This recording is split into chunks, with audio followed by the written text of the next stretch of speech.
What's up, chat? What's up, Travis? Mr. Burns, how are you? I'm well, sir. I'm well. Nothing Camera, formal. presentable. Yeah, we don't have to do this all like relic grindy and all that stuff. This is just an informal get together of friends. Yeah, absolutely. I'm always down for that. Just need some marshmallows, some s'mores, and potato chips. We're good, baby. What's up, chat?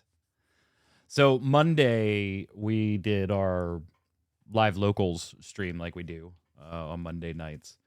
And we were chatting. We got to chat Worlds like a little bit ahead of that, but then we were playing like 2-deck formats, so it was kind of hard to like actually play in a meaningful way. Yeah. and also be discussing Worlds. So plan to come back to it later this week. And then got some messages from some folks that were like, "Hey, wanted to hear more opinions." So here we go. We're here. Excellent. So it's a wrap, baby. Right? Yeah. We have a new champion, Mr. Alexander Hancock's. Mr. Repeat Cool, champion. yeah, Yep. Mr. Cool himself, first repeat champion. I mean, I know there's only been a handful of worlds to begin with, so repeat champion is exceedingly rare in just about anything. Yeah. But when you've only had 5 events and have somebody take 2 of them, that's a pretty big deal. Like, there's something to be said. I know that's kind of like jumping to the end, right?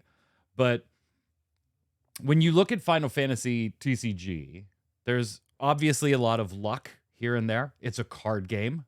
Sure. Right? Absolutely. You got to draw the right things at the right time. You've got X-Bursts to contend with. All those different random elements that can screw you or lead you to victory. But just like other card games and board games, there is that element of strategy. Like, I drew this. I don't need it now, but I've recognized the matchup. And so I know I'm going to need it later. It's something I talked about in a video I did, like probably like 3 or 4 years ago now, on how to become a better competitive player. And like one of the big pieces that I spent time on there was learning the card pool. Like, even if there's decks you just don't want to play, you hate discard, you're never going to play a discard deck. Not only do you need to know how to play against it, but you need to recognize those cards. Yeah. Like, and that's where like the skill starts coming into it. Recognizing as soon as you play that turn 1 backup, I have an idea of what you're on based on what you played, what you might have discarded to do it. And I've immediately recognized what's probably in that deck and going to hurt me, what's probably in that deck that I can exploit, and what cards in my deck are now going to be the most useful against you. So it's not all luck. And granted, I think the finals did come down to a substantial portion of luck.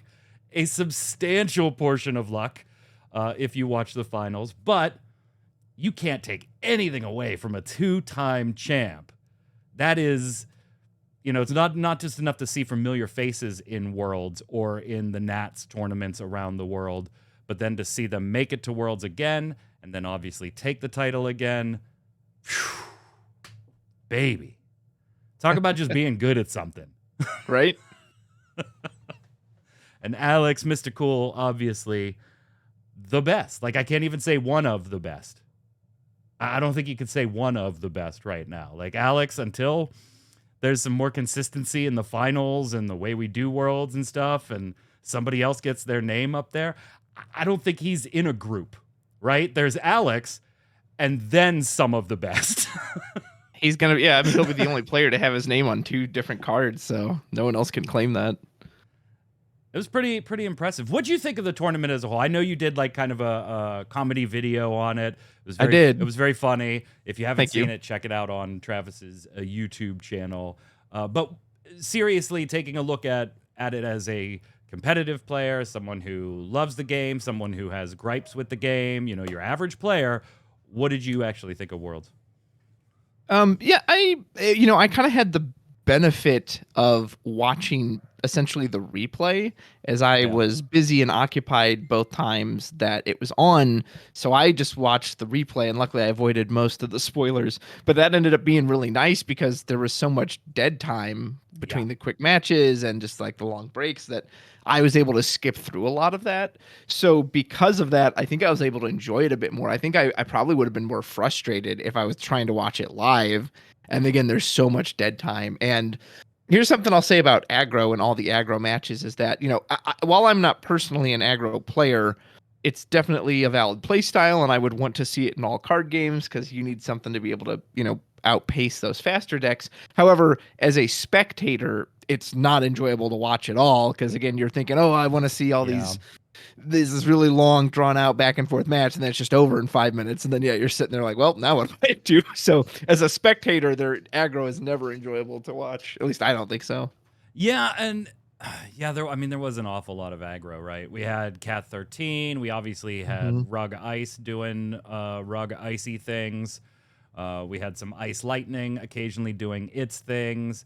We were having a lot of pull the slot machines on 7-drop Warrior of Light type, turn 2 aggro, turn 1 if you went your turn 1 if you went second in a lot of Yeah. cases. And this is something I said on Monday. How much of that do you think is actually the meta we're in? Or how much of that do you think might have been, you know what, going into Worlds, prior to that, you saw mono water, very strong.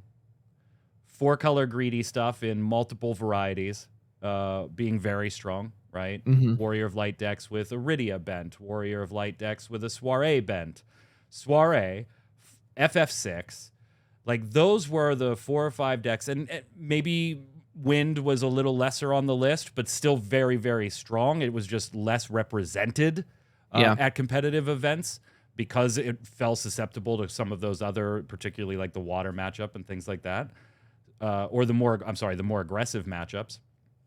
So how much of Worlds do you think is a statement on what the meta, the Opus 21 meta is and will be for the few months here, versus just reading what was going to be in that, what was likely to be in that room and seeing 4-color greed, mono water, mono wind, FF6, all the stuff we saw going into that and saying, you know what all those decks have in common for the most part? They just die to aggression. Yeah. I think it had a lot more to do with the actual format of Worlds. In Yeah, I do 2019, want to talk it about was that too. it was a two deck, here, which it was two deck, but it was that weird two deck where Yeah. the first 4 rounds you have to use deck A and then you're forced into deck B, and it was best of one, which was very surprising to me and from what I heard from some of the World's competitors, them as well.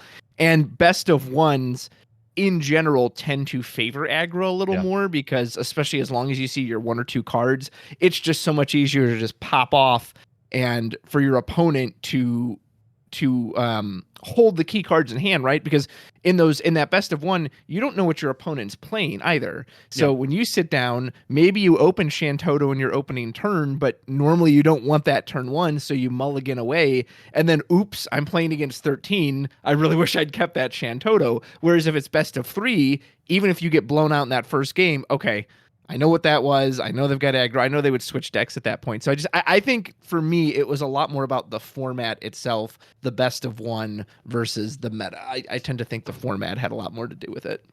Yeah, I would want to ask your opinion on that actually. The Sure. format itself, I'm still not sure if I liked it. So from a player perspective, if I wasn't playing for Worlds, I would have thought it was interesting. Mm-hmm. 16 players, 8 rounds of Swiss, 4 with deck A, 4 with deck B. Nobody knows deck lists for any of that stuff. And, even if you finish round 1 early and scout a little bit, that scouting information is only good for the next 3 rounds, right? Because then Yeah. round 5, they've got to switch to deck B. That Yeah. meant going in, you basically knew you had to go 5-3, right? Yeah. Since it was going to be a top 6 cut. I did like, though, how they put on the bye for the first and second place since they were cutting to top 6. Yeah. Those seeds. That seeding was very smart to... I would never accuse anybody at the Worlds level of like dropping games to friends or any collusion like that, but it was a nice safeguard against anything potentially like that. Like you could go 6-0 and go, I'm in. Yeah. And I got paired up against my boy or my girl, and I'm just going to drop a game here. But, you're playing for a bye too. So Right. you still want to keep winning. So I think that aspect of things was smart. We're going to cut to 6. That gives us 2 slots. We could throw a bye in there, keeps everybody incentivized. From a player's perspective, I always like playing more games. Yeah. Right? But I'm not sold. I'm not sold on the whole 8 Swiss 4 and 4 with 2 decks. To much to your point, it's like, man, there's so much that can happen that's just super unlucky that you're never even in a game, and it's not your fault or your opponent's fault. It was a bad shuffle and mulligan, Right. and you got a loss now. But Yeah. that happens in regular tournaments, that it's just a best of 1 for 7 rounds too. So True. can I bitch about it all that much? I don't know. Yeah. Well, I mean, I don't know every card game ever, but I know, having played Standard Magic on Fridays, playing Lorcana at locals right now, both of those use best of 3 format. I think Yu-Gi-Oh does as well, because they actually call it a match versus a duel.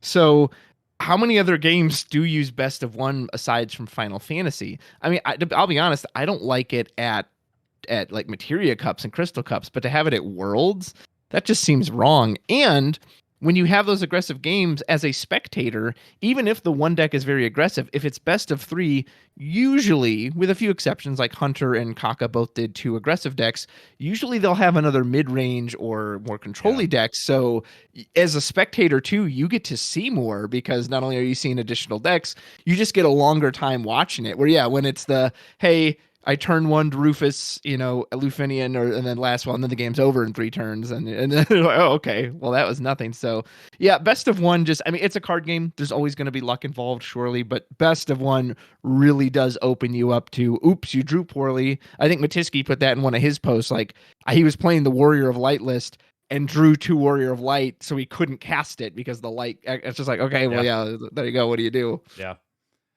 Yeah, and then we saw, like, in one of the matches, like, a Warrior of Light pop on the reveal, and I'm looking at the board state, and I'm like, Mm-hmm. if you get a crystal or a card draw off of this Warrior of Light, one or the other, you don't even need both. Yeah. If you just get a crystal or a card draw, this game is over. Got neither. Yep. And then got steamrolled. Yeah, I think was that the Kaka game versus I Alex? think so. I think so. It was one of the deck A Swiss in round 1 through 4. Unreal. Yeah. I kind of liked watching it. I watched most of it live. I shouldn't say that. I watched the first 4 rounds live, and then they went to lunch break, and I was like, yeah, I'm not staying up till like 3 a.m. for their lunch break to come back, or whatever time it was. It was too late. I was like, I'll watch the next 4 tomorrow. And then I went to locals the next day, and then watched the 4, and came back and watched the finals, or the top cut after that. Yeah. So yeah, that's another thing, like downtime in between. I could appreciate that. It looked like they were cognizant on that, though. Like, after the first round or 2, they were like, shit, things are going kind of faster than we planned in some regards. So let's move some cameras almost. Like, they took the camera and tripod and just like angled it over somebody's shoulder for kind of like a ghetto shot of exactly. of second It was games. appreciated effort, but you couldn't really see what was going on. So like, I wasn't trying to watch those. Yeah. I don't know.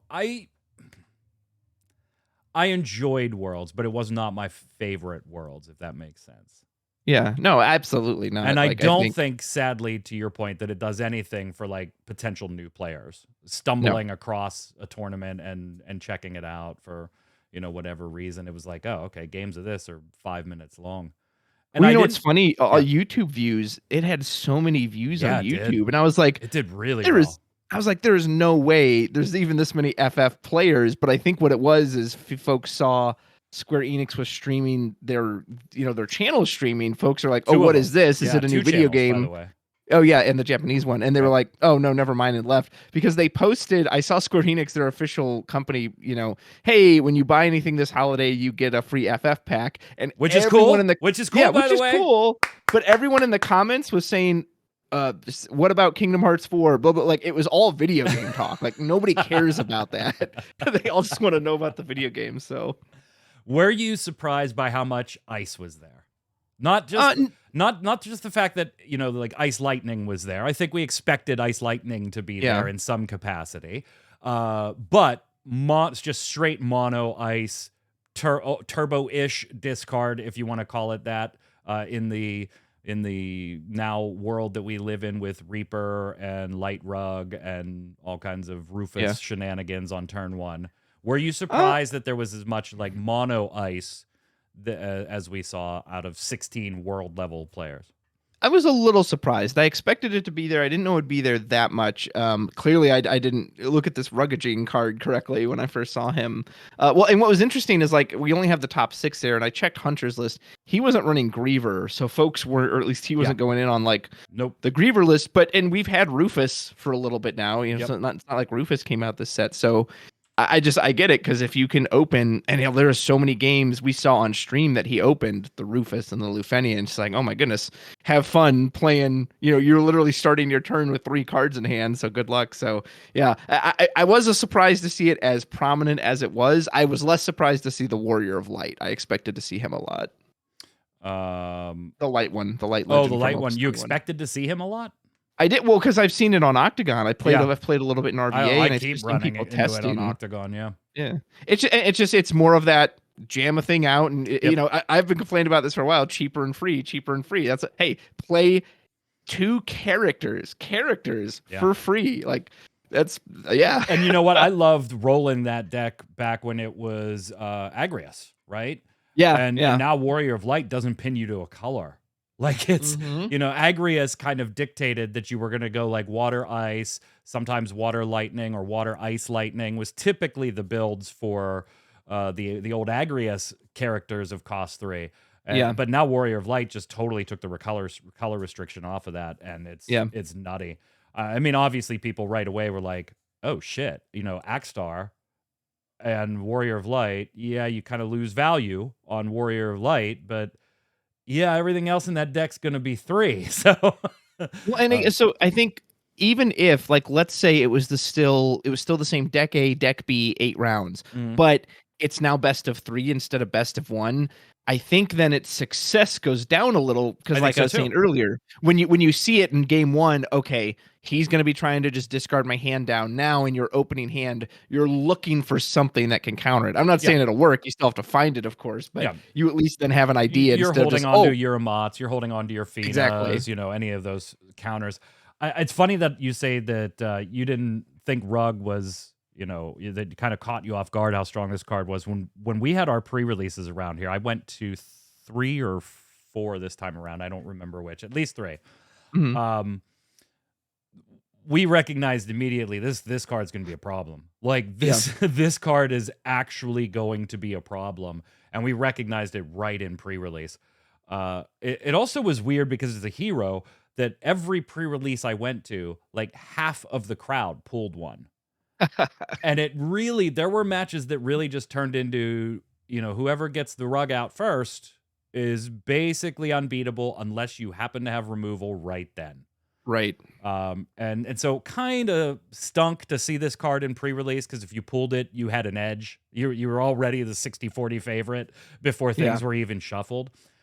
So we recognized then that this is going to be a problem. And then before Worlds, testing it in just all kinds of goofy stuff. Like I put him in Soiree. Like there's not a lot of action abilities in a Soiree build, right? Yeah. Most of it's auto on entry and stuff like that. But he's a Kieran hit.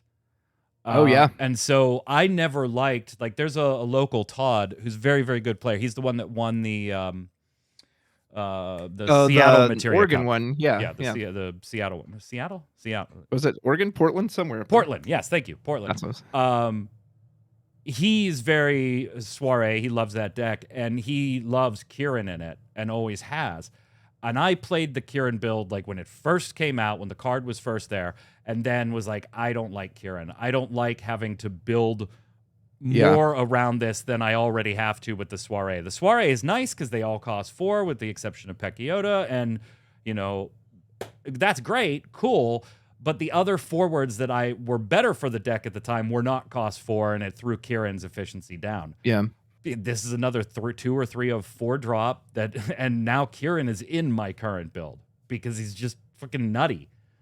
He's Yeah. just nutty. So yeah, this card I think is going to be a little bit of a problem. A little bit of a problem. Formerly unknown chat saying, I was having the thought earlier that we always say light and dark have to be this strong to validate the no discard rule. And honestly, I'd rather have an okay light or dark discard card that I can discard. What do you think about that? That's interesting. Yeah, it's interesting. He and I particularly had a discussion after RVA one week, and we talked about kind of modern FF and that now, on entry effects were so prominent because if your card doesn't live a turn, you at least got some value out of it, right? Nowadays, it almost feels like a card that just has an on entry, unless it's super duper strong, almost isn't even enough. You need a card like Rufus, like Sky Serpent that says when it enters, it can immediately do something. And then also it has continued value after that, that it's this threat you have to keep dealing with. And while, Sky Serpent doesn't technically have an entry effect, to me, if a card has haste, It that does. basically kind of counts Yeah. as an entry effect. It's an entry effect unless they have removal as you go to combat. I mean, like that's it. There's an entry effect there. Right. It is pretty crazy to think something as strong as Shinryu looks so weak one set later. And, Right. it's funny. Reckon he messaged me at one point and said, "Oh, I hope they slow the game down and ban some stuff." And I said, "Dude, I got bad news for you. Like, this game has never slowed down. It has only got so if anyone thinks it's fast now, just think there will be something in one set or two sets or three sets that is faster than this." Because that's just how it's done. So buckle up. So here's a take for you, particularly after watching Worlds, right? Yeah. I am not a doomsayer on the current meta. Mhm. Not. I was actually harder on the meta 2 or 3 sets ago than I am right now. Yeah. I don't like discard. I don't mind discard as a strategy. I hate turbo discard. Like this is why we got rid of Thaumaturge and Gesper back in the day. And do I think they're going to change anything, or should they with Reapers and Rufus and Light Rug? And no, they probably aren't, and I don't actually think they should. But there is something just really grossly unfair about having your first turn passed to you and you're holding 3. Yeah. Like, I mean, that's why there's they got rid something of really Gesper gross Thaumaturge, about right? that. Yeah. However, that said, I think it's gross. I can't say that I don't play it because unfortunately, I very, very much love Lightning. You know that. Yeah. I have loved Ice Lightning since Alcid came out in Opus 14. And that's very much the side strategy, the secondary win con of that deck is discard. So I can't say that I don't play it. I do, because I love that elemental combination.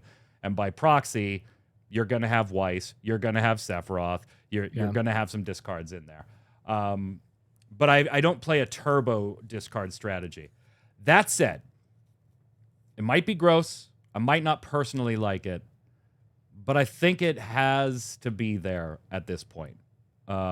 We've gone so long without it that combo decks in particular, or mid-range, more tempo-y setup decks, they've ruled the roost.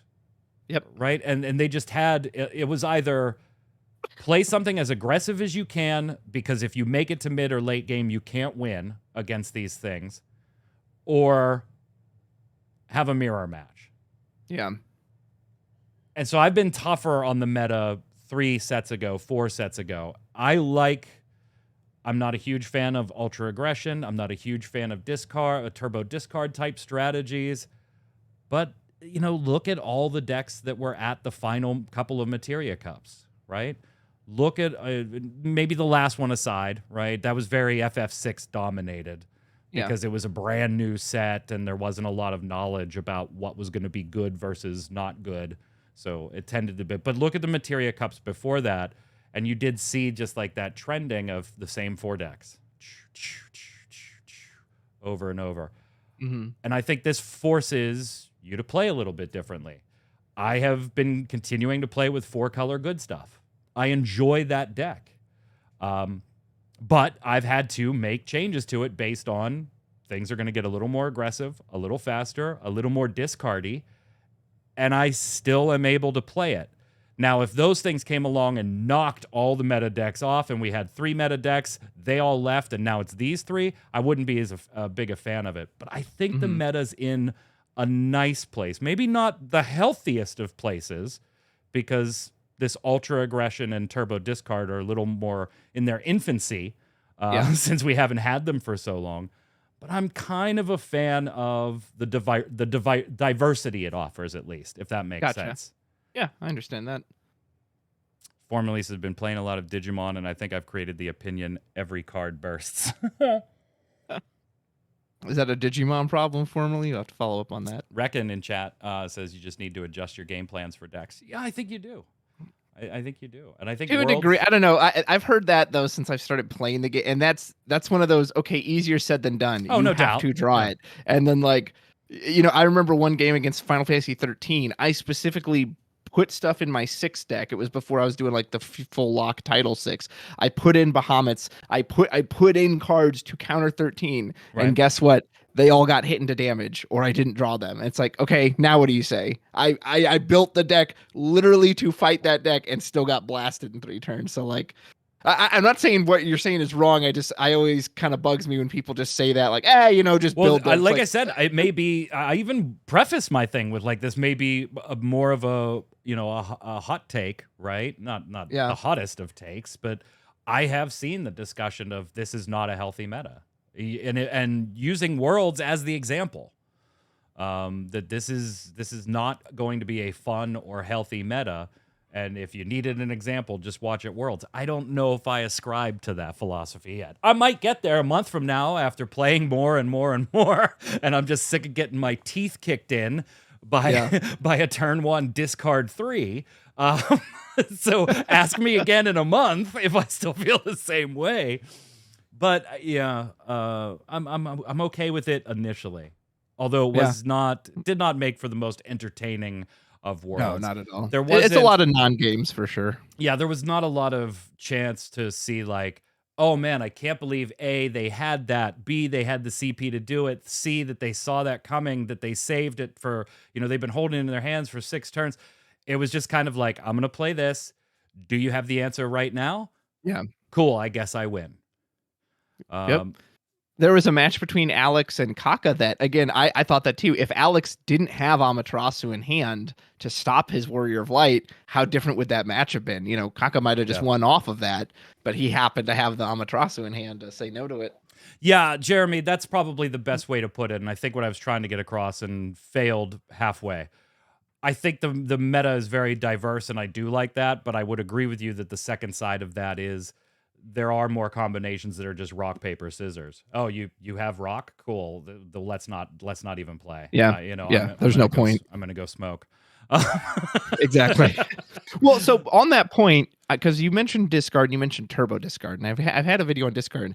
I think discard in FF only works when it's turbo. Oh, like no if doubt. you wait, No doubt. if you wait 5 turns, it's too late to discard. They're all set up at that point. And me and my buddy Daniel talk about this a lot because he, of course, hates discard, and I've played a lot of Lastwell against him because that's my baby. But he's always said, I really wish they had leaned more into restriction effects like Sid Randall or Gentiana, where, hey, your entries don't trigger. Hey, your field effects don't trigger. And they tried that for a very tiny bit, and then they just went back to discard stuff. Like, so I don't know. Like, I guess they just don't know what else to do with that element. And of course, once you get too much discard, then you just can't play the game anyway. So, and I referred to my Ice Lightning as having a discard side con. Right. Gotcha. Because I think you're right. Like, if you want to take discard as a viable strategy for your primary win con, it has to be turbo. Like, you have to. In the way I at least play Ice Lightning, and there are some people that are, way more aggressive and go all in on the discard. My discard is just supplemental. It just happens to be there and coincides with the resource drain that the deck is trying to do as part of WinCon A, right? WinCon A being get a little aggressive with forwards if I need to, and start dull freezing the shit out of your backups and just resource deny you. And by the way, I'm going to get a discard here and there off of Rufus, off of Sephiroth, off of Weiss, and that's going to further take 2 CP and play the resource drain game a little bit. I would never play that deck and go the way it's built right now.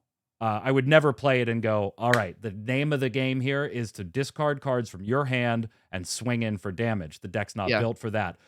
But if that is the strategy you want, I totally agree with you. You have to go turbo. Like Yeah. you can't afford to set up and then start going to discard because you're going to Exactly. get outpaced. Yeah, you're just going to Yep. get outpaced. Every deck can win if you don't see the thing that kills it. That's true. One of my favorite phrases. Someone true. said that at Lorcana Locals last night. Well, if I'd have just seen all the stuff I needed, I would have won. It's like, yes, every deck works that way. Yeah, that's how every single one of them works. Every single one of them. How'd you think Team NA did? Quite well. I was really happy as to a see whole. both. I mean, obviously Hunter in the finals is very, very Right. good, but Team NA as a whole, Will and Mike and Hunter. Do we have the final standings? I know we have top 6, but I had the top 6. I'm surfing through their Twitter. okay, because I know Will and Hunter obviously made top 6, which is great. So half the team is there. Very good. Yeah, I don't know have how the good final rankings prior to that top 6. Just give me a second to scroll while you're talking. Oh, you're good. So Ryan, and who was the fourth? Ryan, Will, Hunter, and So who was the fourth member? Mike. Do you remember? Mike Powell. Mike Powell. That's right. Yeah, he was on stream the first match. Yeah, the very, very first match. And oh, poor Mike in that match, by the way. I know. It's like, Mike's on water. Okay. All right, Mike, go ahead. Oh. Well, Ryan was on water too, yeah. And this is not going well. This is not going well. Yeah, so we had I have the standings at the end of the 4th round. While we're talking here, I'll find the rest I see it on of them. screen. But after 4, we had Will in 3rd, Hunter in 5th, and then Mike and Ryan had a really hard start. As I was watching those come out. Things got a little better, but not much as they went on there. So go ahead. Team NA while I look for the final after rankings. I mean, obviously, Hunter and Will should both be very happy and very proud they made the top cut. I'm sure Ryan and Mike would have loved to have made it too. But if you look at those standings, JFB is on the bottom, 0-4. Chris Matiski's right above him, like 2 players who are both very, very good. Yep. And, they're below the 2 NA guys. So I don't know, especially when in a best-of-1 format, I wouldn't personally feel too bad about. There's just, I feel like there's so much randomness and chance that is a part of it. So I thought Team NA did very well, and making it to the finals, you can't ask to get any further than that. So I'm not sure what this is here. World Championships 2023. The tournament table for day 2 was arranged in this way. See you tomorrow.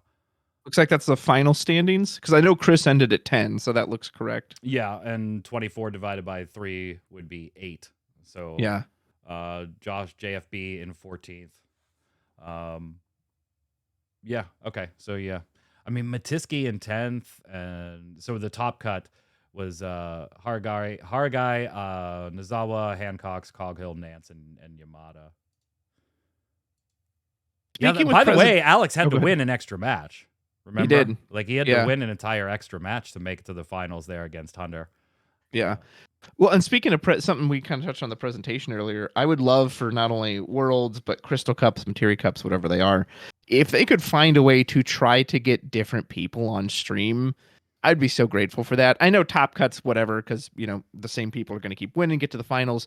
Yep. But I think we saw Mike on stream twice in Swiss, and we saw Hunter on stream twice. And the last match with Hunter, I think it was Hunter versus Nozawa, and they had both already, basically guaranteed the top cut. So it was kind of like, okay, so why are we watching them? Put on JFB, put on Matiski, put on Yabuchi. I mean, the commentation team did say something there, though, didn't they? They said that one of them was in that final match. They were basically playing for the bye. Oh, okay. So they're for the top seed. So there was still, I always like seeing bubble matches, even though. The 1 or 2 that I've been in on stream have just been absolute clusterfucks personally. Yeah. When you have to turn to Shantoto because there's literally nothing else playable in your hand, like, what are you going to do? I remember that. It's just like, I just looked over and I was like, yeah, good game. Good game, B. He's a fantastic person and a good friend. Played him in Ohio a couple of weeks after that, actually. Oh, nice. Yeah, we were at a local qualifier. And then the following day, the store was doing a win-a-case.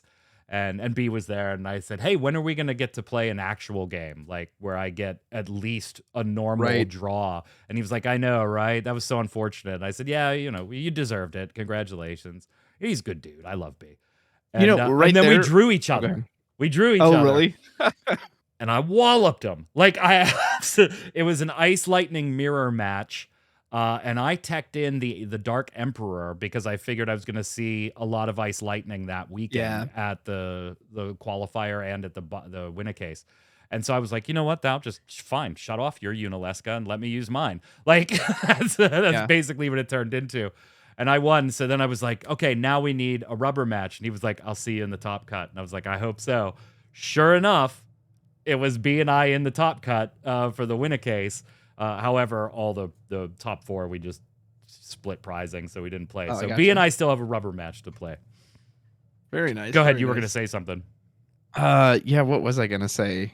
Something of you said something that sparked something in my mind, but now I lost it. B being You a did good mention guy. right, yeah. You did mention the Emperor. Man, if they ever had a sideboard, like, isn't that just the perfect Oh, sideboard card? yeah, Is okay. no Same with doubt. like a Sid Randall, like a Gentiana. They have certain uses, but you just can't risk bringing them against decks that they're gonna do nothing against. So Right, right. So Will, by the way, Cat 13 obviously wasn't surprising to see that as one of his decks. That's like, him and Steve Sauce are competing for who plays Cat 13 the most at the moment. yeah. Both tremendous people, by the way. But if I remember right, I met Will and some of his friends. I think it was Will. Some of his friends at a Materia Cup or some event I was at this season. They came up to me and they were like, "Hey, great videos, awesome stuff." And I was like, "Oh, cool, thanks." They were like, "Hey, come and meet a friend of ours. He's pretty new to the game, but he likes your stuff, and come and say hi." And I was like, "Okay, cool." So went and met him, and congratulations. And I think it was Will. If it's not, and I'm totally forgetting this, but I think Will's relatively new to the game, Yeah, Matt was if I saying in remember. chat that he's only been playing since Opus 16, so he's Yeah. pretty new. Well, yeah, that's Will then. Such a nice guy, like an absolute sweetheart. And I'll tell you what, I thought Will was in it up to his eyeballs in one of those Cat 13 matches. Oh yeah, the one where he opened the backups and it was like a Two, really yeah. slow I was start. like, what Yeah. are you, man, that sucks. You're playing two backups? Like, what deck is this? What is going Right? on? And then he's still just the patience of that man, dude. Well, the way he was playing it, just like, you know what? No, I'm not going to play it out this turn. No, I'm not going to swing this turn.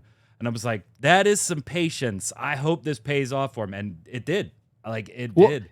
and it was one of the few decks that can get around the Mira zombiness that he Yeah. was going against, because it's like, oh, you can block the attacker, but the lightning is Yep. still The triggering. So I damage is am still still going. pushing through you. Like that was huge. Yeah. Otherwise, he might have gotten stalled out for a long time. Hunter and Will deck B was mono ice, very very similar Yeah. to the one Hunter was running. There's just some slight card changes in there, but it would have been the same basic strategy as Yeah. Hunter's ice. And we'll get to Hunter last year since he was in the finals there. Ryan Chen, what a great guy, right? What was his? I know he did mono water on stream. Do you know what his second deck I don't was? know what his second deck was. Does anybody in chat know?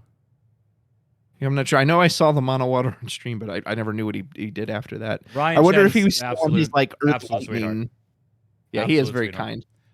kind. I've had the huge fortune of playing him multiple times at Materia Cups and things like that, and he's just an absolute great guy and fun to play with. Just bad day, right? Like Yeah, walking away it with happens. 9 points, it means you went 3 and 5. Mono Water just like did not have a chance in this room. It Yeah. was not going to have a chance, and I don't know if his second deck was any more aggressive or faster. If it was another combo-y thing, like that, I feel like that was the wrong room to try and walk into two combo decks or two tempo Yeah. decks, and maybe that's what happened to Ryan. He took 2 decks he knew how to play, and other people just read the room for those decks and said, "No, let's finish things by turn 4." Water definitely needed a when they go Rufus Sky Serpent to hit 6-drop Leviathan. Yeah, Okay, that's all. Sky to the bottom, That's Rufus back to your hand. We're That's good, all. baby. Just hit that. And then Mike Powell finishing at 9 points as well. So also 3-5. Like they had both of those two had a rough start. Yeah. then it just, it's hard to come back. It's hard to come back off of those types Yeah. of things. I mean, there's only 16 players, right? And only 6 are going to Mhm. make it. 10 of you are going home after the first round. Then we have Hunter, who makes his way to not only a bye, but then to the finals. Excuse me. So he gets to play one less game. No surprise, deck A for Hunter is Magisa, right? Mhm. That's been That's his bread. bread and butter all Yeah. season. All season. Very good at it. Again, I've played Hunter and his Magisa deck, I think, twice this year. Definitely once in North Carolina, in Raleigh. I think I played it a second time, but don't quote me on that. Played against him there. And then his second deck was the mono ice. So both Hunter just like, fuck it, aggression all Yeah. day. Why not? Why not? Let's play aggression all day. And damn, did it pay off. Yeah, it did. I mean, he nearly got it all. Someone made I've heard a couple of people make the point that would he have won if in his second game against Alex in the finals, he actually switched to Magisa while he still had the going first? Because by using the ice there, he was guaranteed to go second in the final game. And then the Magisa, I again, no way to know because we would have had to see the match play out. But I wonder if that would have made a difference. I've heard that argument too, but you kind of look at it as, I have to win though. Right? Yeah, you still have to win. You still have to win game 2. And you know what Alex is on at that point. And so I think, and I'm not going to put thoughts in Hunter's mind. Hunter's a very talented player, doesn't need my help by any stretch of the imagination at all. But he's still got to win that match. Yeah. Now, to that point, he's favored in both. I think whether he goes Magisa or Ice going into Wind, right? Alex has to win with Wind twice or once. Right. And I think Hunter's favored, and I think the commentation team got that right, that Hunter's favored with both decks. But you have to win this one. So what happens if you go into Magisa and you just open really poorly and aren't able to get Magisa, right? Yeah. Where I think in the ice, and maybe just Hunter felt like playing the ice. Like it could be as simple as, I like my odds with both of these. I have this deck out. I'm going to play it. Right. Maybe, I want to. Right? Yeah. But I think there's at least in my brain, there's the thought of, okay, I'm not as pinpoint focused in what I want to do with the ice deck. I could open with this backup and get some discard. I could open and try to get into a Rufus on turn 1 and do this. I could open with this and play this way. Either way, I have 3 or 4 different opening options that are going to start the discard engine, which is what I want to do. Mm-hmm. So I think he made the right call. Yeah. Because you could also look at it and say, going second, yeah, that's not exactly what I might want to do with the Magisa deck, but I have to win this one to even get to go second, and I'm going to look at it as going second is going to get me 1 extra chance at that turn, my turn 1 Magisa enabler, because I'm going to get an extra card, right? Yeah. I don't know. Maybe it'd be interesting to talk to Hunter and see what he was thinking at the time there. I'm sure he would also say, hey, if I don't hit 2 EX bursts in the first match, then I get to face Wall with Magisa. So that was and I've never met Hunter. I've never unfortunate. met him or talked to him, but man, I love watching him because I just like that he wears his heart on his sleeve. Like, and to watch him sitting there shaking his head, I was just like, yes, I feel you, man. I feel you. Yeah, he was pissed, and rightfully so, right? Like we Yeah, all get there and have that same reaction, and we're not even playing for the world title, right? Yeah. We're playing at locals and back-to-back experts, and you're like, fuck this game. Right. And here's a dude sitting at the final table across from Mr. Cool going for the world title. Mm-hmm. He's definitely entitled to that reaction as well. And so when it happened, I couldn't help but think of you. Yeah, I'm sure a lot of people did because he's super vocal about the X-Burst mechanic, and I have a feeling Worlds didn't change your mind on that at all. No, not at all. Well, and again, so I'm not an aggro player myself, but aggro, that's what it has to do. Like, there is no world where him not attacking is the right call there. And so he's punished for doing what he has to do to win the game. And it's just I just don't really understand how anyone could like think that's fun or think that's good, but maybe that's just me because yeah, I don't get it. Check. I like this. What is that? Yeah. This is the Kakejiku, the wall scroll Oh, okay. That's that the cool. competitors got. So there's a picture of it Nice. unfurled. Like I liked some of the side prizing much more than I did the trophy and stuff. The trophy's just kind of like ho hum for me. Yeah. I mean, What? it looks like the Materia Cup trophies except with Clive on the Yeah. background. Yeah. Obviously we didn't experience this as spectators, but from people who were there, they didn't have any side events on day 2. So like the people who didn't make Top Cut just had nothing to do. I don't know, man. You're in fucking Tokyo. Like, Well, I if there know were that. day I'm two just side saying, but events and they had paid for me to come there, I probably ain't doing day 2 events either. well, I I'm mean, like, I would, but I'm gonna go that's still sightsee. surprising they would offer nothing. But I'm gonna go. I mean, there's 16 people there, right? And 6 of them are still playing. So there's really like what side events do you run where you have 10 people? that I don't know. You'd have to ask one of the competitive players. I just know one of them told me that, like, yeah, it kind of sucked. There wasn't anything to do on day 2. Yeah, I mean, I could get the disappointment. I personally wouldn't have been there. I would have been like, cool, yeah, you guys have fun in your wolves den. I'm gonna go check out Tokyo a little more before I have to leave tomorrow. Or But Twick with the healer's adjuster, and he mentioned in the EX burst. Yep, that's kind of the problem, though, right? Is it's only fun for the person it's happening for. oh, Sorry, Michael, I absolutely. didn't mean to cut you off No, there. you're fine. You're fine. It's totally informal.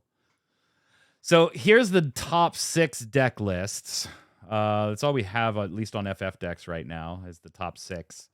I know there's been posts where some other people have been sharing theirs too, but I'm not going to be pulling up Facebooks or anything.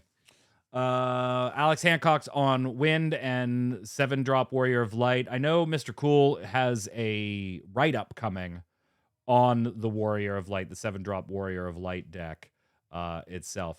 No surprise Alex was on Wind, right? Like that's Yeah, naturally. he seems to do okay with that one.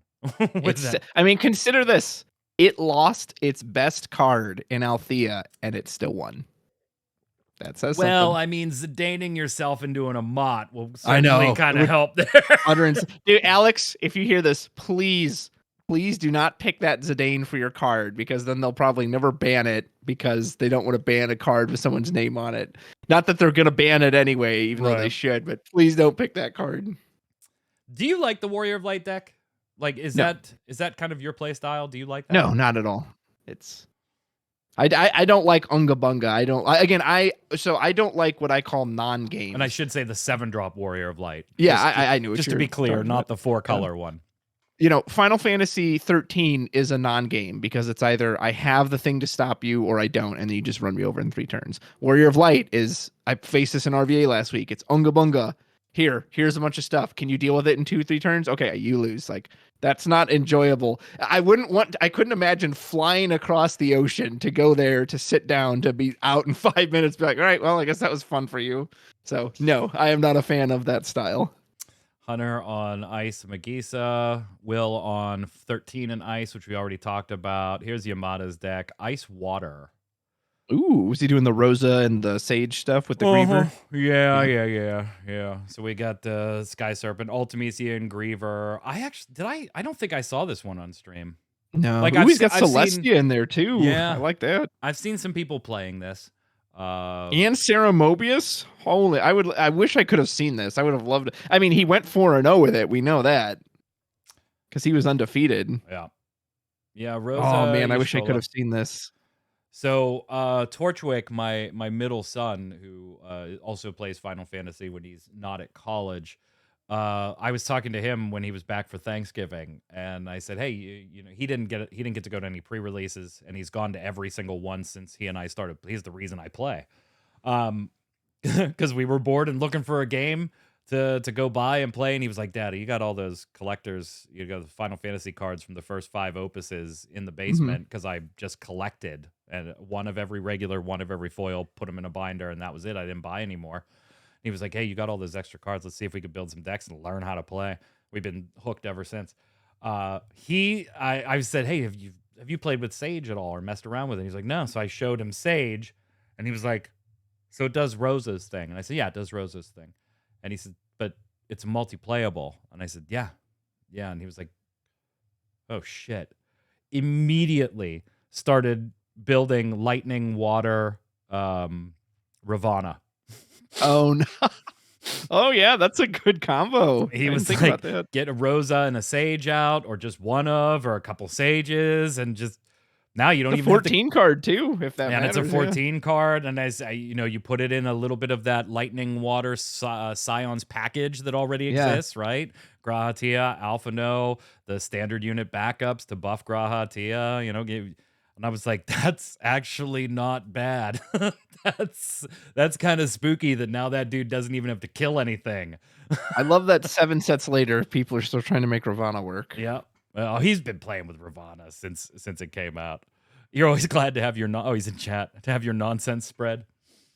Yeah. Oh yeah. Yeah.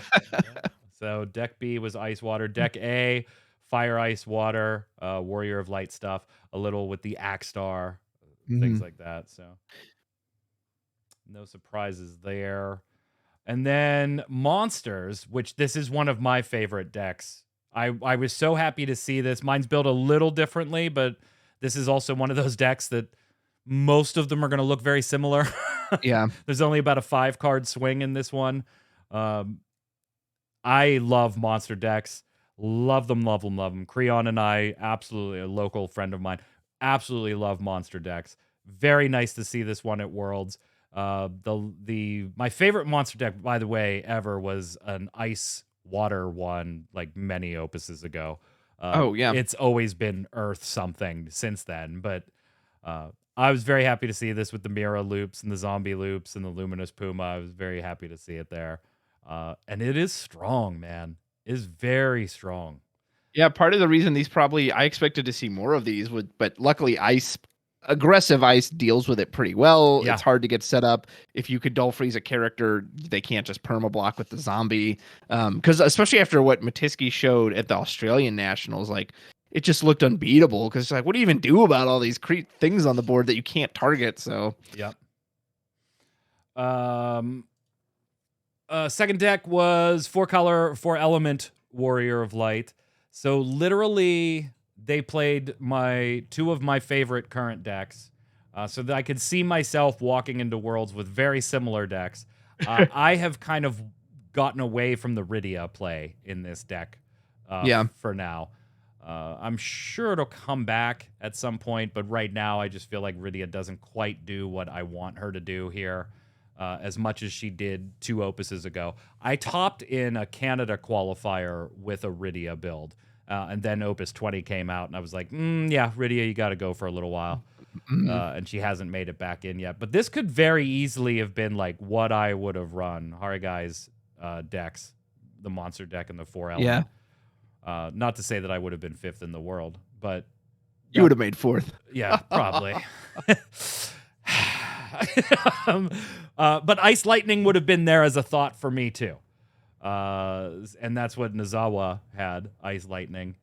Dude, I have such a weird relationship with Ice Lightning because I like the deck. It is my style, and like it's better now than it's ever been. Like I don't really think it was that strong when Al Cid Zero Mist came out, especially given the meta it was in. And Sephiroth has been a huge help, but I don't know. I just don't trust it, I guess is my feelings on it. Like I feel like it's always gonna fail me right when I need it not to. Like I've seen it be successful and I've seen it win, but for whatever reason, I just don't always trust it to get to the finish line. If that makes any sense, I don't know. Maybe that's too vague, but no, I get it. And so like Al Cid Zeromus, when that came out in 14, that was a fun combo, but Amat already existed. Yeah. Right. And they were both sitting there at 8K, and you're like, oh, damn, if just one of you could be 9K, I'd feel better about this. Like, it doesn't even need to be both of you. If I could just get one of you to be 9K, I'd feel a little better about this. Let's probably go with Al Cid being the 9K if we can. Yeah. And honestly, I mean, maybe this is weird. I don't know. I don't seem to think it is in searching what other people are doing. Al Cid sometimes doesn't even make my build anymore. Well, I know, that's what I'm saying. like the backup here he was a one of there, and there's my current build of this right now doesn't have Al Cid in it at all. Yeah, The backup engine, it clearly is there. Like that's Oh probably yeah. the best part about it, and that's probably the part I love. But that also makes me always kind of want to go like mid range with it, and then sometimes I'll see what my opponent's doing. I'm like, oh, I gotta step on the gas and like really go for it. So I still love Zero Miss as a card, but yeah, I don't know. And Sephiroth, as good as that card reads, like I don't know. He wasn't the game changer I thought he was, and I don't know why, because Oh, everything about really? him, yeah, like he's good. He's Oh. unequivocally good, but again, it's not like oh, Sephiroth comes out and now Ice Lightning beats all these matchups that didn't before. At least that's This been my past this experience. past Monday at locals, Climus was playing a Warriors deck on stream. The VOD's still up here on Twitch if you want to check it out. Oh, Actually, sweet. I think I stopped moving those to YouTube, but I'm not sure why. Um, so the Hey, Rainy. Rainy, what? I just saw her in the messages. Oh, Sleepy. I sent you birthday wishes on Discord, by the way, and you ignored me, but that's all right. I still love you. Sephiroth, that's what I was talking about. Yeah. So he was playing a Warriors deck where he was using the Light Maria to turn backups into AK forwards and stuff. Oh, nice. Yeah, it was until he had to play Tyro turn 1 in one game, so it wasn't the best of openings, right? But he gets Maria out, Tyro becomes a forward and everything. He swings at me. I back attack Sephiroth in and break Tyro as a doll forward, and Oof. he kills my Sephiroth, not knowing that I have another one in hand. So he does it again on his second backup the next turn and gets that killed by Sephiroth Oh as my well. goodness. So literally, like that felt right. Like I'm killing a forward and it's leaving And the as a backup, backup yeah. too. I mean, that just felt tremendous. So I do not agree with you on I the didn't say it Sephiroth wasn't. take. I said he was a good card. I'm just saying I don't think he alone has made Ice Lightning. Like I don't know. I guess I just maybe it's just not He's the me. I best wouldn't take that summon for him. in ice, man. Yeah, he is. He's But literally he, the best summon but you in can't ice. play him in mono ice. You have to have lightning as Right, well. right. Sleepy. Oh, you don't have that Discord account anymore. Oh, okay. Friend me up then. And happy birthday. Yes. Ice Lightning. I love it. I love it. Do you like the Shinryu in there? That does seem I like it gives don't. it a. Okay, see, I was going to ask because okay, that is it. I'm glad I asked this because that was my issue with it. Is that if they went wide against you, Sephiroth was really your only form of reliable removal. Yeah, lightning could kind of do it. And so the Shinryu seemed like a balance of that, but of course you're now running 3 light cards, and he was running Medine as well. So yeah, tell me Yeah. about Shinryu. So in this particular build, it's a little bit slower. This is one that's most beneficially played off of 3 backups, right? Yeah. Because you're running the 5-drop Physalis, because you're running the 5-drop Man in Black, the 5-drop Shinryu, you're running a 2-drop Ixion. Presumably, you want to get a forward out that turn, but most of your forwards cost 4. So this is a little bit slower than the build that I currently run. Most of the time, not all, but most of the time, my matches are on 2 backups. Yeah, that makes sense. Because I'm playing it a little more aggressive.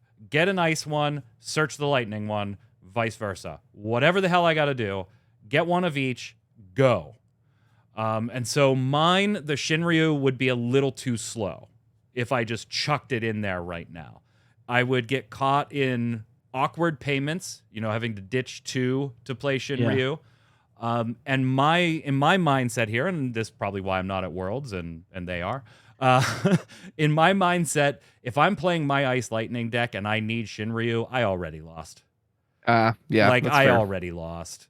If I'm behind enough that Shinryu is not a cost burden, I know he gets cheaper, right? If he's not a cost burden on me and I'm getting him for cheaper, it's probably because they're baiting me into clearing that board, and then they're going to reload and step on me. Yeah, that makes sense. So mine is like a little more oddball than this.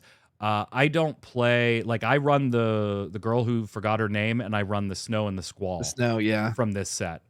I run 3-drop Irvine. Oh yeah. Yeah. Oh, God, I love that card, by the way. That is That's actually the deck I was gonna start building because I'm about like 30 cards into a mono lightning deck, and I can't figure out where I want to take it Yeah. because there's like 6 different paths, and I don't know which one's any good. I gotta finish one and just play it. It's been so long since I could play mono lightning. So mine is a little more aggressive than this. I personally don't like Shinryu in this build. Totally fine with it because you're probably going to play this game off of 3 backups more often than not anyway. Yeah. Which means you're not ditching anything from hand to play Shinryu, or you're ditching one at worst to play Shinryu. So I'm fine with it in this build, not for me personally. Yeah, that makes sense. And then 4-color Warrior of Light here as well. So I could have been the guy that comes in 5th or 6th. Like Haragai and Nozawa both took 2 decks that I'm like, yeah, I could see myself playing that. I could see myself playing that if I was going to Worlds. Maybe not exactly the same, right? But I kind of like this build here. Except I don't buy into the dark cards. Yeah, I do kind of buy into Darkness Manifest because I have a buddy who runs like 4-color with the soirees, and it's quite potent there. I don't know about a single arc on top of it because you still have to pay for the arc. Yeah, but like you said, I don't know. And then you're running the Princess Sarah. I know. Yeah, you are kind of asking to get bricked. You're asking to get a little clunky every now and then. A little clunky. I never liked the whole Chaos Arc playstyle, which is weird because I do like Earth Lightning. Mhm. And last Opus, Earth Lightning was the Chaos Arc deck. Yeah. I love Earth Lightning. Anything with fucking lightning. Except Lightning Fire. I don't like 13.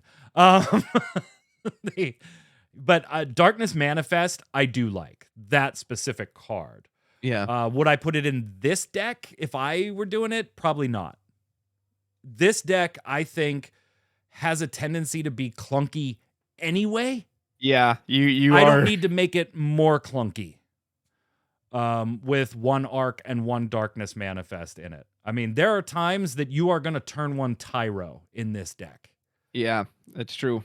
And yeah. So I'm not a fan. I like Darkness Manifest as a card. I don't like it in this deck, and I really don't like the Arc in the deck as well, on top of a Princess Sarah. That said, my favorite version of this was the one that I ran. I think it was in West Virginia's local qualifier, where it was this 4-color stuff, but I was using the soiree backups only. I didn't use any of the soiree forwards, right? I was just using Amber, Lexa, and Elvis to get into 3 colors. Yeah, makes sense. And have a bunch of X-Burst potential on those things as well. Elvis always felt great.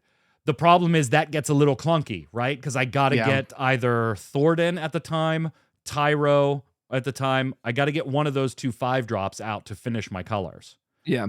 So this set, the Princess Goblin, Princess or Lena, Edgar. Yeah. With the King Searcher. I have totally stripped out all of the soiree backups now.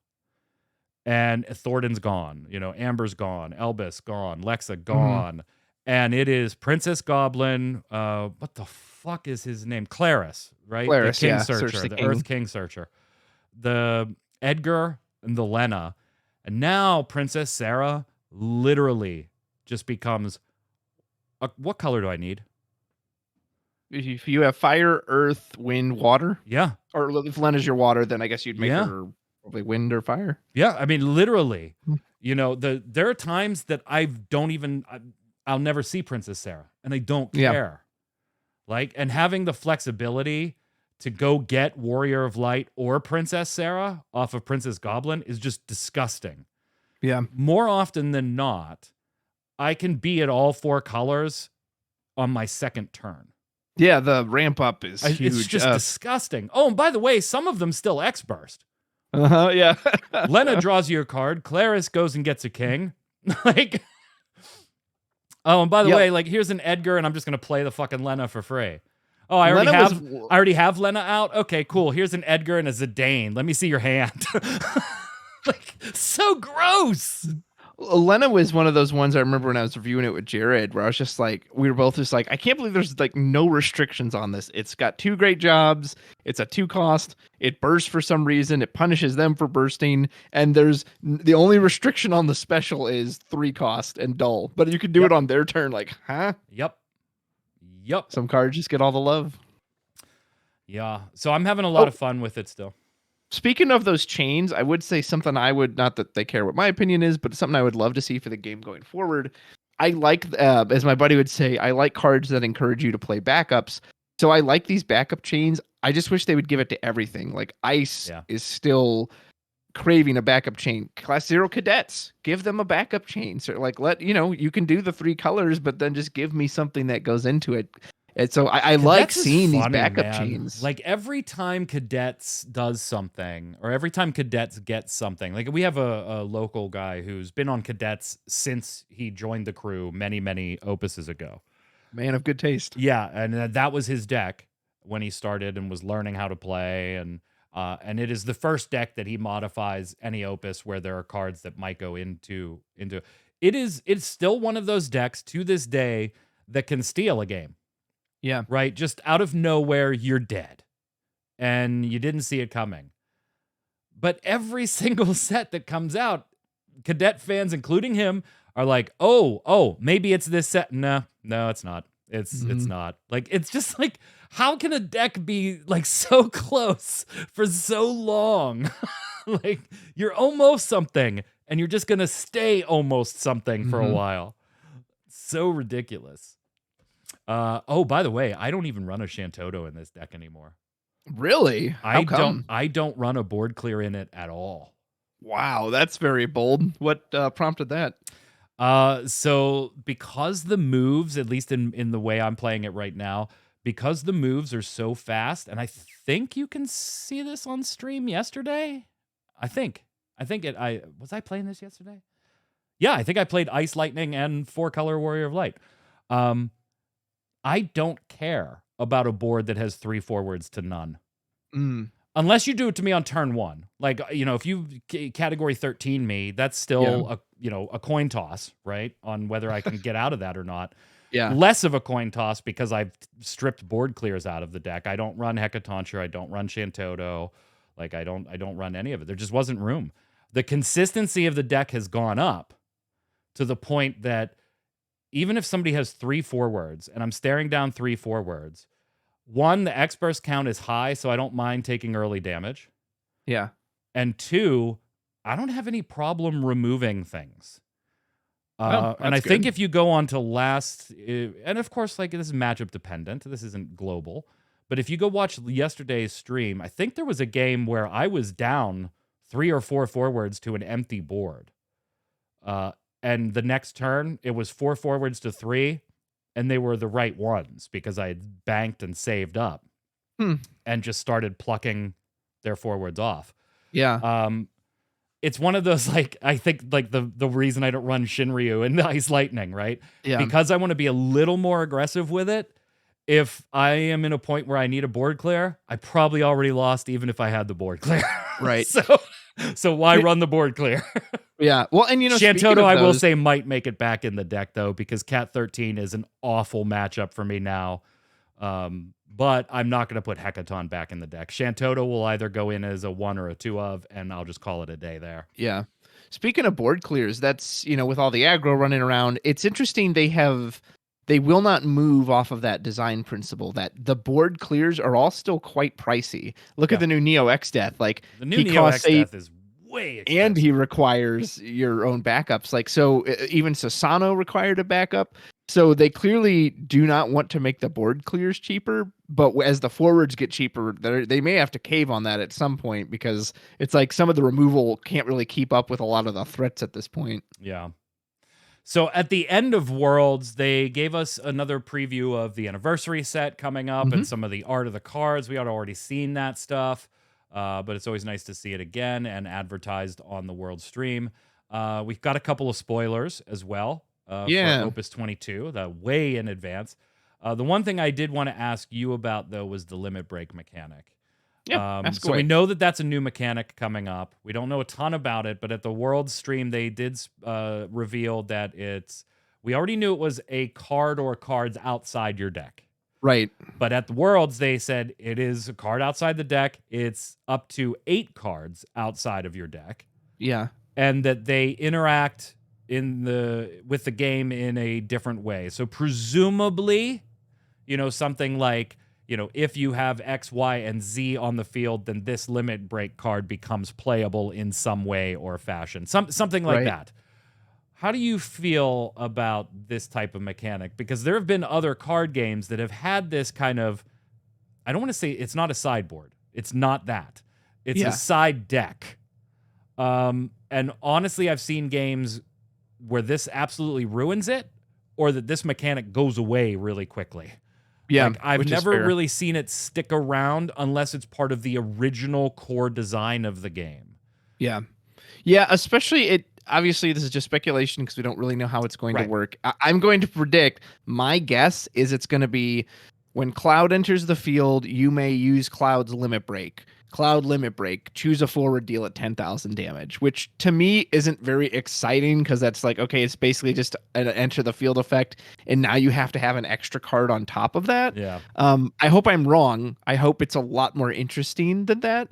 But if you're physically playing cards and now you've got to carry an extra 8 cards with you, like if I'm going to do that, it needs to change how I play the game, not, oh, well, it's just an extension of an enter the field effect. So I'm very nervous for it because I don't think they've released a mechanic since multi-elements that I thought, wow, this kind of changes how I play the game. Like, I don't think crystals were that. I don't think warp was that. So I would love to be wrong. I hope it's something really unique, but that's going to be my guess is it's just enter the field, except now you pull it from this out of the game instead of having to like fish it out of your deck or whatever. What do you think? Mike in chat says it's going to be the meme in the next couple of years for Final Fantasy. It's not a sideboard, but it's kind of a Yeah, right. sideboard. It's kind of like It's not a sideboard, but it's look like at it, kind though. of a sideboard. It's like a sideboard-ish. Sideboard-ish. I don't know. I'm always cautiously optimistic. Maybe a little more so than you sometimes. But we generally, like, even though we both have the same, very similar opinions on X-Burst, I'm always cautiously optimistic that they'll see the design and the problems with the design and improve upon the design more than others. Mm-hmm. I'm the same way with Limit Break. I'm not joking when I have seen other card games literally introduce a side deck mechanic like this, and it absolutely breaks/ruins the game, or it becomes removed from the game very quickly. Did it ruin it from a balance perspective, or just like it a absolutely finicky... destroyed the balance of the game? Do I think that FF or Square Enix and Hobby Japan will destroy the game with the mechanic? I would hope not, and I don't think that they will. But I think it's because I don't think that they're willing to go that far with it to become almost game breaking in quotes. Yeah. I do kind of view it like you do, where okay, is it even going to be worth it? Like, can I just get more consistency, better removal, and a better chance to win if I totally ignore this, or do I want to run a couple of these because they do cool things? Right. Because I can get that Estinian in on one turn because of warp, I'm going to run him. Mm-hmm. If he didn't have warp, you probably wouldn't run him in a lot of the decks that you see him as a 1 of or a 2 of in. He's only there because he's warp. Right. Okay, so maybe you'll have a few of those in the limit break style where, this effect is worth it in a particular build, so I'm going to throw one in. It's kind of... We go back to what we were talking about at the beginning, right, with chat, on do you want light and dark cards to be slightly overpowered because you can't be discarded, or would you rather be able to discard them for CP and have their power creep back a little bit? Right. Well, I don't think they're absolutely going to break any, and that is what's led to most light and dark cards being trash and not playable. Yeah. So, they may have been overpowered the set they came out for a little bit, but quickly people adjusted, and besides, Stern and friends, they were thrown out, quickly thrown aside. Will Limit Break be that? And if it is, I don't want Hobby Japan wasting development time on it Right. and trying to think of new cards to put in Limit Break. Like, if it's not a meaningful mechanic that's worth 99 out of 100 decks, considering running Limit Break cards, then it shouldn't be a mechanic. Yeah. I don't know. Maybe that's just me. Well, and you know what's interesting is that thematically, and they do always favor it's awesome. theme. well, but here's what I was going to say. I wonder if it's going to be tied to burst, because thematically, you hit your limit break when you take damage, when your guys got beat up in the games. So, and I think, am I crazy? Did the Zach have an EX burst in the symbol? You would literally walk away from this game if it was tied to X bursts. Right. Well, because that then would be adding concerning. value on free value. Exactly. That would be concerning. It would be thematic, so I hope that's not what's going to happen. But yeah, I don't think so. I can would see make some sense. of them being like damage 3, damage 5 type triggers. Yeah. But tying it to an X burst directly, I don't think we'll see that. I don't think we'll see that. I hope we don't see that. I hope not too. But yeah, it's hard to say. Of course, still early, and I see it more as like at damage 3 this happens. You know, damage 5 this happens. That's very possible. Those types of things that we used to see quite a bit of. They've slowed down a little bit now. Good. If they have it ready too, I would assume they already know how it works, because surely they're already working on the set. I wish they would have just said it. Like, is there a reason you can't just tell us how it works already? Or maybe they're waiting for the first card of the week to reveal that. I don't know, but probably. I mean, they've known for a while. Like, you know, they're always 3 sets up on what's actually releasing. So they've known exactly how this works for a while. Yeah. It's been long since been planned. Who's give me a notification on the Twitter? Oh, Yod saying he likes that we're streaming. Thanks, Yod. You're welcome. Thank you. Yod. Any final thoughts on Worlds? I hope for next year it's bigger. 16 just felt so low compared to 32 that it was back in 2019. I really enjoyed watching that one. If at some point, if any of these tournaments can get multiple matches on stream, especially when one ends super early, that would be great. And then also, I would love to see, especially for your big tournaments, it's got to be best of 3, like best of 1s. Just, I couldn't imagine that was fun to play in. So yeah, I'd say those are my primary thoughts. Are you going to Winter Cup? Possibly. I do have someone who's asking me to be on their team. Yeah, so, how do you feel about that format? Like, okay, so if you don't know here, Winter Cup in NA is going to be a 3-person team format when it rolls around in at Game Theory in Raleigh, North Carolina. By the way, great crew, RVA returners. They need no introduction. Tremendous people. When they had the Materia Cup there, it was a blast. The store took care of everybody. It was very, very good. So highly encourage you. I mean, you can't buy tickets. They were gone within an hour of them going up. Yeah. But it's going to be a 3-person team format. Team A against Team B in a round, right? You're paired, 2 teams paired up, and whichever team wins 2 out of 3 of those matches, that team gets the win. The other team gets the loss in that round. You cannot talk to your teammates, even if your game is over. Even if your personal game in the thing is over. That's a little weird to me. I don't quite get that. There's not really a purpose in teams if you're not allowed to, you know, help each other, coach each other. Like, why even be on a team then? What do you think of the format, though? Well, keep in mind that this is like our only Square Enix sponsored event until the next competitive season, which we don't have any details on publicly yet. Right. I'm very much a person that teamwork makes the dream work. I'm all about the Avengers and like the smaller pieces coming together for the greater good. I like all that. But like you said, my concern is it really a team thing? Like, if you can't talk to your teammates, you can't help them out. Which, by the way, you can in other TCGs that do team formats. Exactly. So what's even the point of it? Like, if I'm just you're essentially playing 3 separate matches, except now instead of your fate being in your own hands, your fate's in your teammates' hands. So if you win and they both lose, you lose anyway. I think I said that in a chat we were talking in the other time. It was like, could you imagine buying a ticket, booking travel, getting down there, winning your personal game in all 7 rounds of Swiss, but your team being 0-7 because your other 2 teammates never won their matches? You go, that feel horrible. Like, it's obviously unlikely, but not impossible. Not Well, impossible. and And the reverse could happen, right? Like you go yeah, 0-7 absolutely. personally and get dragged into first place by two teammates getting really lucky. Right. But yeah, I don't know. I think it's a fun format.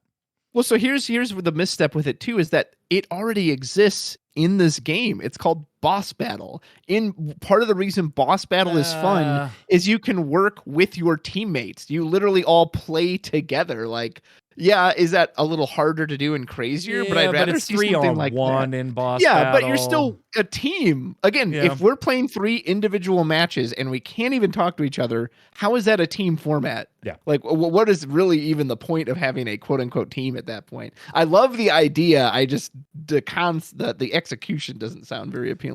I definitely like the idea. Like when I first saw it announced, I was like, you know what? That could be kind of fun. Um, when I saw it though, I thought it was day 2 side event. Like I thought the day 2 side event was a team thing. And I was like, oh, that's cool. Wait, that's day 1. That's the main event. Wait, it's gonna be teams for the main event. Mm-hmm. Um, I love the format. I think it's fun. I think it's unique, and you could have a lot of fun. If a store wanted to run it, I'd be like, that's cool. If I can make it there, I'm gonna try and Yeah. go to that. That would be fun.